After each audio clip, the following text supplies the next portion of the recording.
Hey everybody, it's Jacob with The Wild Calling. Today's June 24th, 2023, and I just got back from a scouting trip, and as you can see, I had a pretty cool encounter. I'll show a little bit more of that, but this buck ended up doing something pretty dang interesting when he came in. The reason that today's date is important is that yesterday, Friday the 23rd, my In-Session podcast with Jake Bush dropped, and I have just got an absolute outcry of support and a lot of people asking me questions, saying really kind things, and I can't tell you how much I appreciate all of that. I want to welcome a lot of the new subscribers I have, and I want to thank everyone for following me, whether it be on Instagram, Facebook, and sending me a few messages of encouragement and a little bit of thanks. I can't thank you enough for that support, and I just can't wait to bring you really good content, stuff that you can learn from, and stuff that you'll love along the way.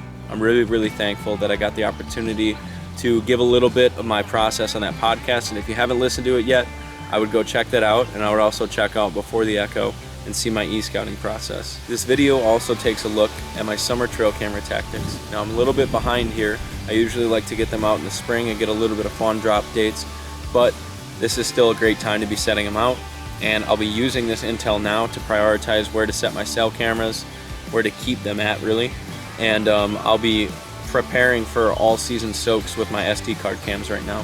So you see a little bit of setting with those and a little bit of tricks that'll help you make sure that your cameras aren't stolen on public land. Here right now, going out to set some trail cameras, get some cell cams out, a couple of set cams. It's 90 degrees today. A little bit of a breeze helps, but this marsh just never gets nicer to walk in. Give me the hills over this every day. But get me hunting over nothing every day.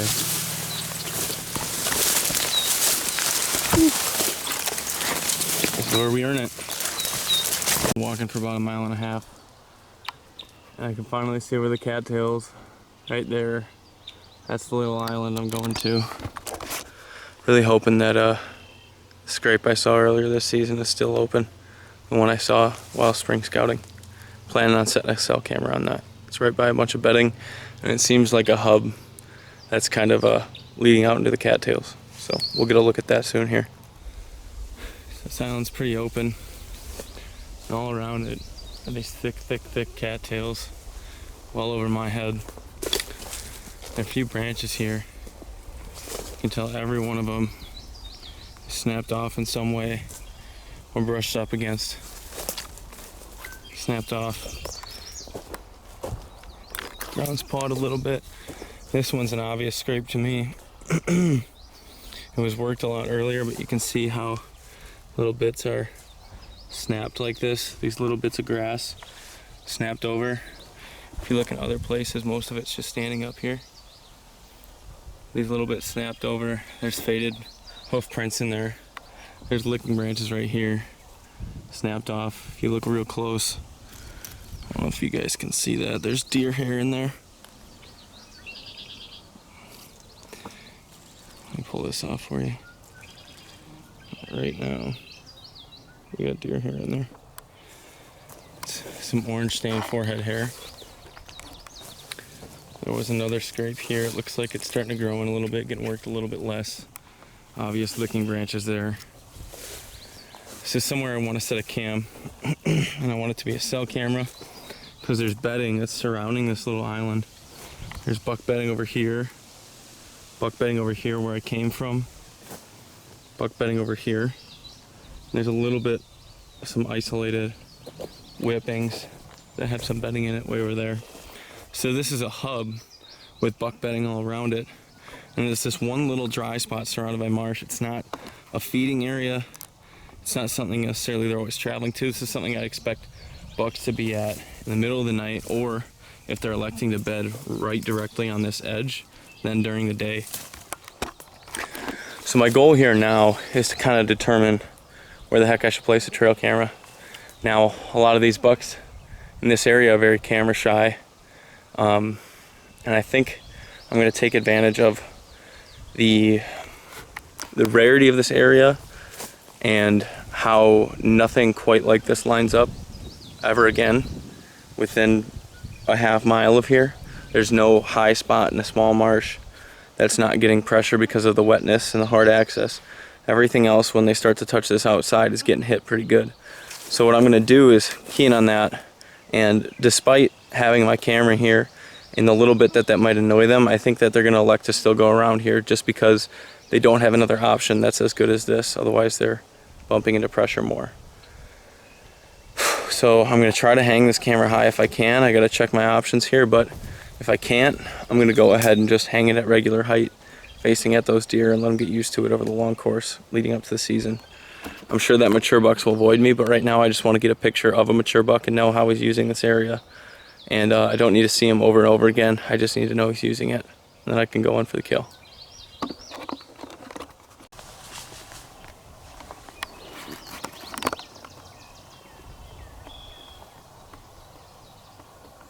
Buck just ran out. Like a good one.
That is gonna be a good buck. He just came running through those cattails, trotted up, and bedded right here.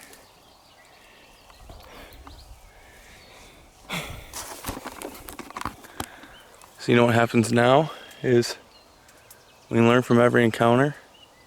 I just had a mature buck come up, bed right in front of me. We're gonna take some pictures of this bed, figure out what a fresh bed looks like. We're gonna see if we can't see a track from him. We're gonna measure the bed and the track and get some really good early intel on what a mature buck bed should look like in this area, what its length should be. We're gonna see that old boy's track and have film of him. We're gonna know that when that track pops up again, that's him. Scout trip in June can't go much better than that. So one thing to note is he's bedded in a shady area here.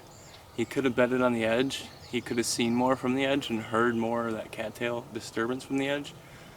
But he elected to bed in the shade. So that's telling me that they're gonna use this area when the leaves are still on, or when there's a patch here that's staying with leaves on late and it's staying shady. So they're not using this area when it's really hot out. I also noticed that both of the deer that just walked up on me, one didn't quite make it to me because I think it caught a swirl of my wind, but this buck here, they both rolled up on me and I couldn't hear them until they were about 15 to 20 yards away. 15 to 20 yards deep in those cattails, so it wasn't very far. As you saw that this guy came out jumping, he came out running. I think he was just trying to bust his big old chest through some of this cover here. When I'm making that much noise, they might not be able to hear me quite as easily. and I need to stay vigilant if I'm hunting this area. That's hilarious. That would have been a dead buck if this was in season. Another thing is they're feeding multiple times throughout the year to try to support the growth of those antlers. And he just came from that direction, which I know there are some oaks and stuff in that direction, which means there's going to be feed. There's a little bit of farm fields and things like that too, so I assume he's eating out there. There's food everywhere this time of year with everything being green up, but I know that he's comfortable going that direction to feed. So when those oaks are dropping on that side, that's probably where I want to be if I'm going to target this buck. I also know that he escaped that direction. Now he might have been just going directly away from me, but there's another batch of bedding over there that I think might be a relatively safe area. I want to look out. If I bump deer, I know they might be likely to move that way. So I'm learning a lot of different things from this encounter. I'm learning why they're bedding here. I'm learning that mature bucks are bedding here in the first place. I'm learning the size of his bed, the size of his track. I'm learning possibly where he wants to feed and possibly where he's going to go if I bump him. So a lot of people say, like, there's not a lot of use in scouting this time of year, finding beds this time of year, because it's not the beds that they're going to use during the year. And while that may be true, I think in places where you have September seasons and that leaf structure doesn't change very much, I think that they might be using that same bedding in the early season for sure. I also think that seeing deer and having encounters with big buck sign and learning and becoming familiar with big buck sign is always a good thing, whether you're going to be able to capitalize on that or not. So like I said, we're going to go ahead and get a little reference on this bed here. So right there is 39, about 48 inches long, so 4 feet long from head to tail is a good track, is a good bed. You can see he bedded with his back like this, and he was facing me, which I was over there, and you can clearly see that shape. Now there's no wind right now, so he's not really bedding with any kind of wind advantage or wind in mind. So he sprung up and went this way. I know that there's some softer patches of ground over here, so we're going to target where he stood still. Here's his track. I'm going to get a little measure on him. That's right around 3 inches wide.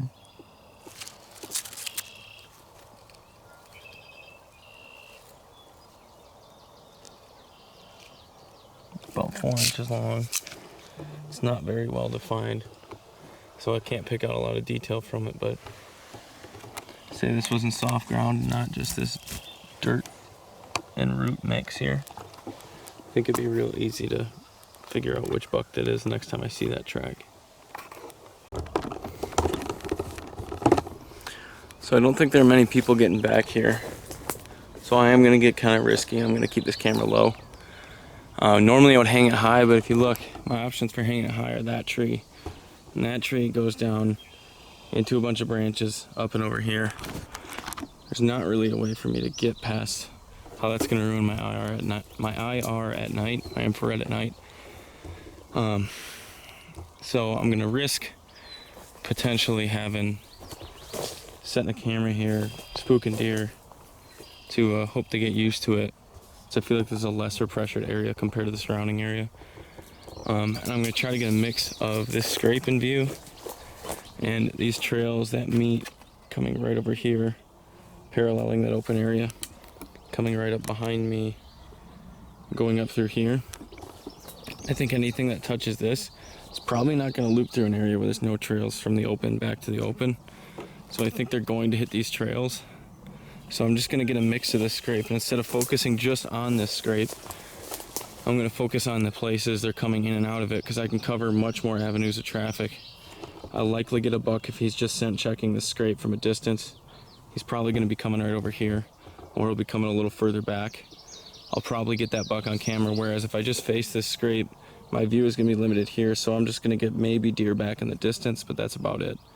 Otherwise, I'm putting it on that tree low and just getting pretty much nothing but the scrape again. So what I'm going to do is cover the routes in and out of the scrape, because I don't think they're going to go anywhere else if they are using the scrape. I might not be able to get much of this scrape itself in view, but I will be able to see bucks scent checking downwind of it, which I think is crucial, especially because now my scent's in here. I think that they'll be doing that for a while before they feel comfortable checking this scrape fully again. Trail cam is set. Time to move on. So this next spot, I'm setting the camera here. It's gonna be a silk cam. We've got rubs here, historical rub there. Both good looking rubs, both decently high on thick trees. And they're leading back to this point that juts out into the marsh over here. And because of the amount of rubs up and down this point, I'm thinking that this is actually a bit of rut bedding. And it would make sense because when this cover dies down, stuff that's in the sunlight right now, when those leaves come off of that red brush in the early season, this is going to be the last remaining cover that has a direct wind advantage for the primary wind, is this shaded point right here. And so there's very defined trails coming down this point, and this is a very secure location. What I'm doing is I'm hanging a camera right here, and I'm using wire, if you can see that right there, using some wire to try and keep this camera a little bit more covert to the human eye. You can see that paint job I put on there yesterday. It's working pretty well for blending it in. And this is an area I don't think people are going very often. There's not really an option to hang it high, so I get in that tree high, I am just blocking my view completely here with this canopy. So I'm putting it in a location I don't think people come very often.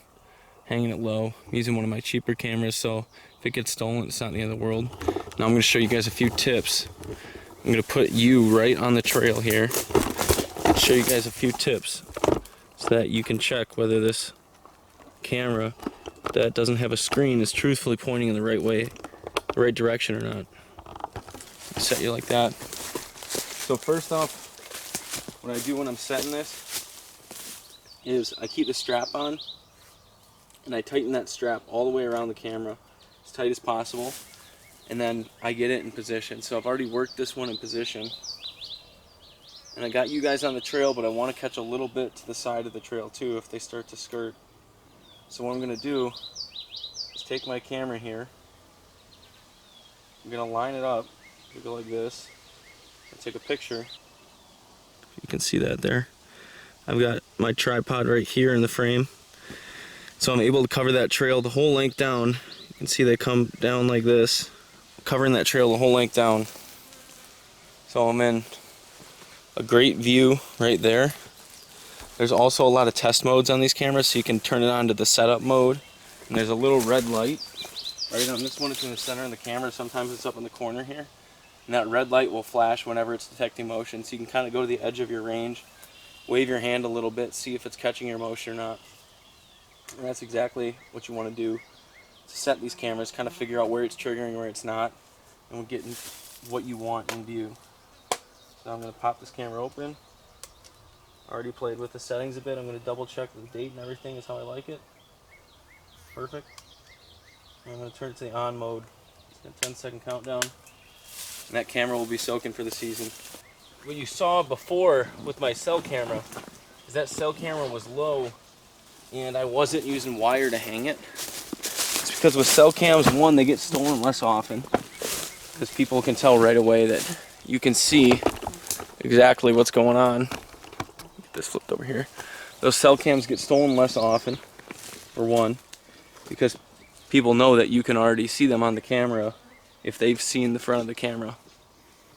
And two, that cell cam has a big old lock on it, a homemade lock that is not, the lock cable itself on that one in particular is not camoed up very well, and that's left intentional. That's the one that I don't use a solar panel with. That's the one that I leave for lithium batteries. So I keep a silver lock on there, or cable, to signify that that's my one with those batteries. And two, that's the one I reserve for hanging low when I need to hang a camera low. That's the camera I use. Because I know people are probably going to see that camera no matter what, but they're going to see that one, it's a cell camera. They're going to be less likely to steal that right off the get-go. And two, that it's got a lock on it, so they can't even get into that camera if they wanted to. In this case, I got no lock. And unfortunately, I got to hang it low, which I hate doing. but it's what I need to do in this case. So I'm gonna try to make that camera as covert as possible and use that wire. Two things I forgot to mention. One, I marked that camera with my Onyx, and I marked it with the description saying that there is a camera there.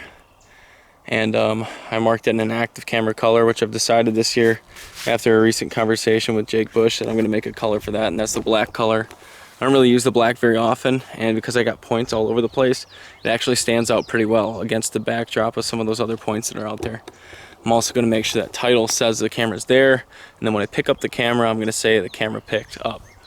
So I can leave those points, use them for habitual sets, stuff like that.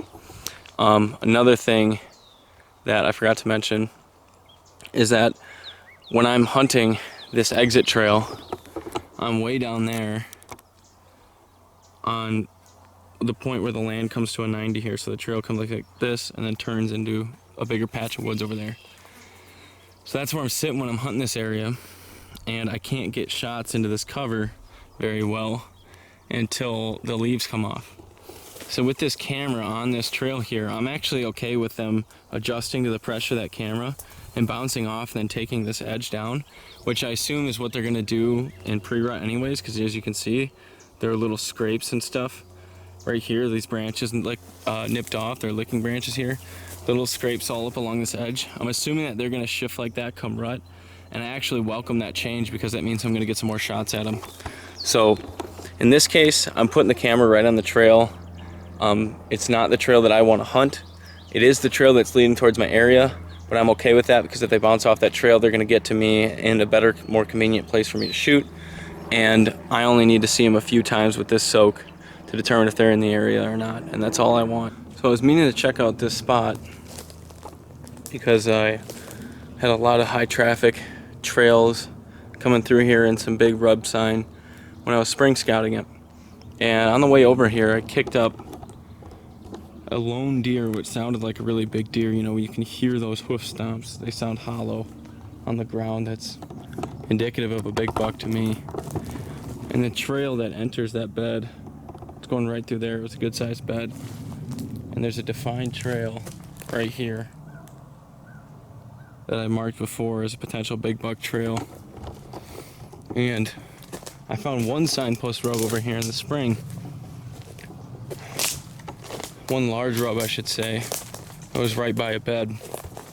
And now I notice there's another good one right here. I went to further check out this rub again that I had remembered. Right back there. Beautiful rub with deep gouges on a thick tree, and I turned around and I noticed this one was rubbed. And holy crap, is this a big deep gouge rub. Possibly from 2 years ago, but I don't know. Could definitely be from last year. Possibly early season from how much it's aged. And there's a big old healing wound there on the tree. So this might be an area for some reason that kingpin habitually uses. And I think it's because there's great bedding right there, but just upwind of the predominant wind, there's some doe bedding, which would make sense with how deep this trail is run, how these trees are getting rubbed on both sides and rubbed aggressively and hard. And this is an area that I believe is going to hold its branches and keep shade a lot longer. This would make sense. Well, I know for sure it is really, because this mess of branches and these tangles are certainly going to be providing shade. So what I'm going to do here is I'm going to set up a trail camera, observing as much of that trail as possible, and also bleeding a little bit back into this area so I can catch him if he boops behind that trail camera and comes back into this area like it looks like he is. I can catch him doing that, and I can also catch anything cruising that trail as well. So I'm going to have it on a crossing pattern for this trail and kind of a 45 degree for his entry, which I believe he might be doing, not exactly on that trail. It's set right up there. Use my phone to determine the angle like usual. Got it pointed right at that trail. It's ready to go. Got the rubs about 15 yards over here. One of them is on that big pine right there. So hoping to catch him moving in and out off of that side. We're coming straight down the pipe of this trail. And I wonder if this is a habitual bed or not. Jeez. It's about as clear as it gets. We've got some tracks in it.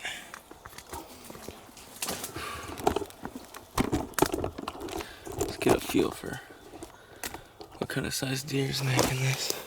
So obviously you can take it, it's damn near 4 fingers. It's 3 inches wide, 4 inches long. We just saw a mature buck get up. I mean, a good buck for sure. Maybe not something giant, but just saw a real nice buck get up that left the same size track. You can see where the knee of the deer, right here, this knee displaced in to get up, and it made a big old print in the ground. That's impressive.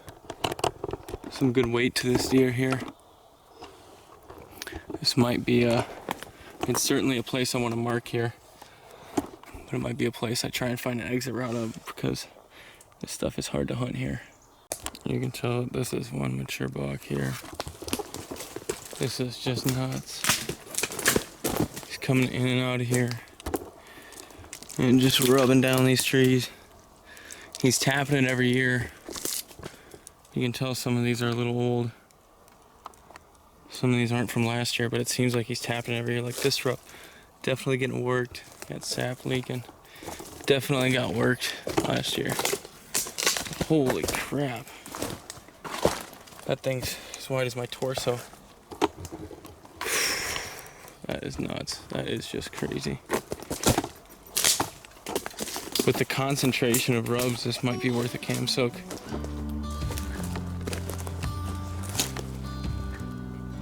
Wow, what a trash. This is just crazy.